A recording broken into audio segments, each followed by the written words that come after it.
Hello, it's Joe and Darren over at Urban Hillsides Real Estate. Thanks for joining us today. Darren, I'm excited. No. Yeah, I'm excited. It's my running joke. I always Okay. say that. All right. Anyway, guys, we're going to talk about how to add real value to your property and what doesn't add value, perhaps. So, Darren and I looked over a couple subjects. We thought this would be a good one. Start of the year, people are making plans, and we wrote down some notes. So, Darren, I'm just going to go through the notes a little bit, and you can expand from there. And, congratulations, Sanborn. It's been a journey. Yeah, man. It's awesome. Some of them are quick, some of them are slow, but Yeah. persistence pays off. Yeah. Yes, and Sanborn closed in the range of where we listed it quite some time ago. Yeah. It's a great building. Yeah. I think the buyers are going to be happy. The sellers are happy. Yeah. Well, congrats to the sellers for, one, just having the diligence to carry through and trusting us, right? To get through this with them. That was a big deal, I think. And the buyers, I met the buyers. It's their first home. They really were the perfect people to find it. Yeah. Already knew the neighborhood. They knew everything. Can't beat the neighborhood. Man. Yeah. Sunset Junction's great. All right. So back to our notes and how to add real value to your property. All right. So I wrote down here kitchens versus bathrooms versus outdoor space. Cohesiveness and move-in ready. Even if not best finishes, larger pool of buyers, safest approach with least investment, design is critical. What do you have to say to that? That sounds fantastic. Who wrote that? I think you did. Well, I was going to say, the lead in here is kitchen versus bathrooms versus outdoor space. Right. And, even though we didn't answer that directly, I think the answer is yes, if it makes sense, right? Cohesiveness is the key there. Yeah. That's where it's starting. Yep. You want somebody to get a sense of a space being kind of all similar, all at a similar level, all accepting. Which one do you invest in more? I think that's a case by case, obviously. Kitchens, sure, you spend a lot of time there. Outdoor space is huge. So I think what we always seek to do is identify where you can get the most return on what you choose to invest in, with the understanding that not everything needs to be at the highest level. Doesn't have to be a full remodel. Exactly. Clearly, it does not. Yes.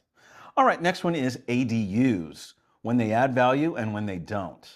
So here we wrote, may bring income or office space, expensive, often do not get return and put into. That you put into. Layout and neighborhood will determine likely use. Understand this before you invest. Right. I think most people, a lot of people, consider ADUs, they sound fantastic. Yeah. And until you go to look at the cost of building them. Yeah. And they're more expensive than most people expect. Right. And then they weigh the factors of, now that I know the real cost, am I getting a return? Is it worth it to me? For living here, if you own or occupy the space, or B, for the rent you'll get if you're doing it to generate income. Right. If you're selling, how much more does it add? But come time to sell, then you have to factor in different things. And you should think about these things, even if you're not thinking about selling when you decide to build it. Because there are some specific components that come into play. Number one, is somebody buying it to live in the house and use it as an office? Great. Right. That's a very flexible scenario, all the same people. Is somebody buying it to rent it and generate income? Now you're dealing with, is it private? Are you crossing over living standards? Are you going to be comfortable with that if you're paying for $1.5 million house and now you have a tenant walking in front of your door every day?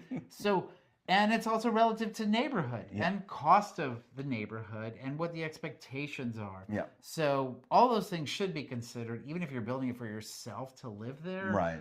And then the return. Yes, consistently we found you're really not getting the return. Build it for use. Build it specifically for income if the numbers make sense. Right. But over the long run, over time, you'll get a return. But like anything else you build in real estate, if you're building it today, that return takes time to come back. If you sell 2-3 years later, that's not enough time to really get the return. Well, I know I looked at ADUs for a while, and I was shocked by the prices to get it done. It was not inexpensive. So, good idea. Okay, we put down here over renovating. I think really we could also say full remodeling. Based on neighborhood, we suggest appealing to the largest pool of buyers. It can work, but if you have not done it by now, then will you do it to sell? It very well could make sense, but understand the numbers and timeline before committing. Yeah. Kind of similar. Every sale we walk into, our approach is, how do we get you the most Right. for the sale? Sure. Sometimes that means everything's great, let's go to market.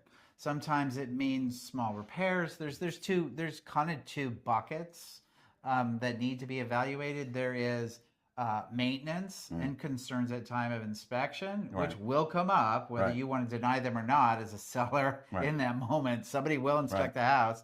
And then there's number two, the appeal, the aesthetics, the flow of the house, other elements that actually help the house sell.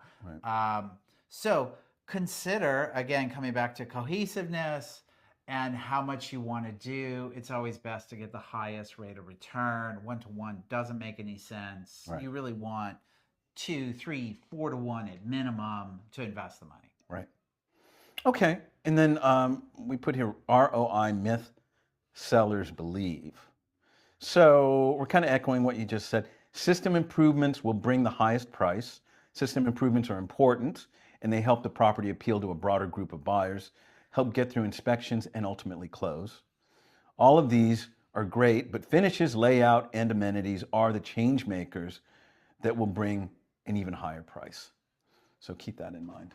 Yes. That again, being a myth, you'll walk into a house and a seller will be, well, I have new electrical, I have a new roof, I should get the highest price in the neighborhood. They sold their house, and they had dated electrical and an old roof. It doesn't work that way. It's not apples to apples. There's an emotional charge. So, sure, it gets you into a broad pool. Those people who feel more comfortable with those elements completed and feel that they don't want to address them, you address that group. But the group that pays the most is the group that loves the space. You need that emotional bump with flow and functionality, and people just imagine themselves living in that space. And I'm sorry to say, systems don't make you feel that way. Right. Well, look, I think there are two other things I want to add to this before we get to our next subject. And one is, you can't do it all yourself, guys. Sometimes when we're in the spaceship, we just don't see it all. You need professionals. That might be a builder, a real estate person, somebody that knows remodeling, that can help collaborate with you. So keep that in mind. And the other thing here is, I think overall what we've been saying is, every house is an individual decision. It's an individual property, and there's not any blanket answer for any of this.